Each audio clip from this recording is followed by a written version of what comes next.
These events took place when I was 5 years old, in the rural South. You see, back then, my family was always moving from town to town because of my stepfather's work. Among the memories I have of this time include some family secrets that we don't really talk about. What I'm about to relate to you is one such untold secret we would rather forget.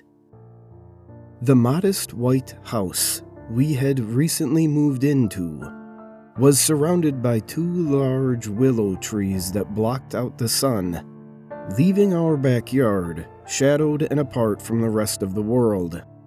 My 2 older sisters and I would often swing from their branches and climb their thick trunks, while our mother and stepfather would sit on the porch and contentedly watch us play in the late afternoon.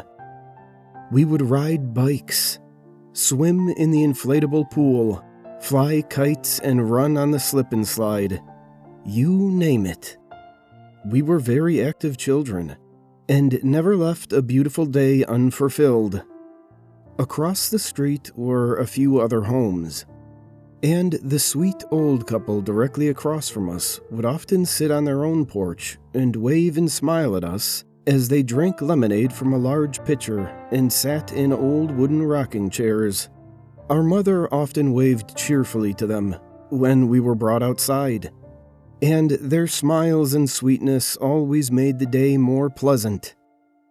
Until, that is, a few months after moving into the old white home.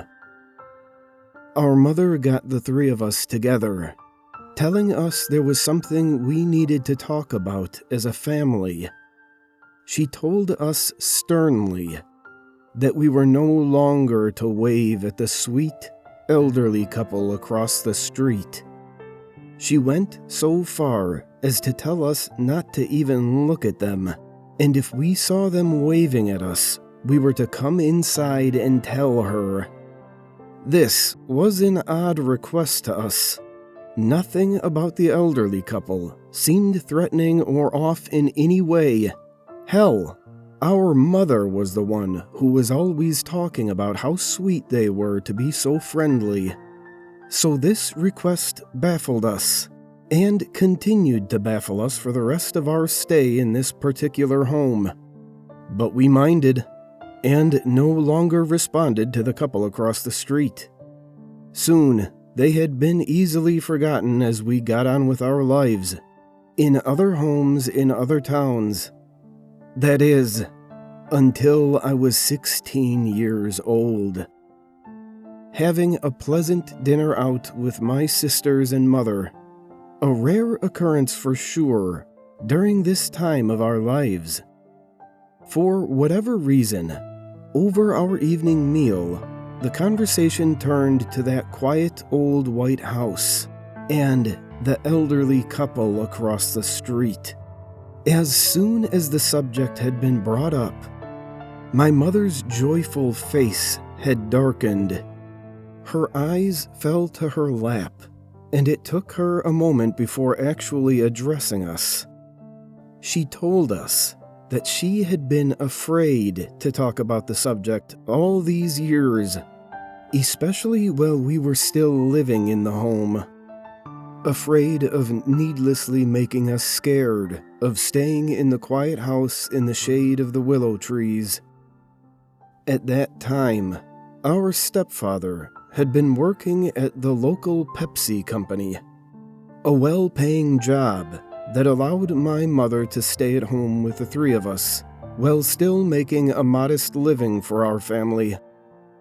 Apparently, one of his co-workers had actually lived in the house beside the Willow home for nearly 6 years, and had only moved out the year before. My stepfather and the man were talking about the neighborhood and the house, when at some point, my stepfather mentioned the sweet, elderly couple across the street that liked to sit on their porch in the evening and watch us kids laugh and play. The man, looked genuinely puzzled. He said that my stepfather must be joking, just pulling his leg. My stepfather replied just as perplexed. With a sober face, the co-worker told my stepfather that there was no elderly couple living across the street. Sure, there had once been such occupants in the small home, but they had both died horribly nearly 3 years before from carbon monoxide poisoning.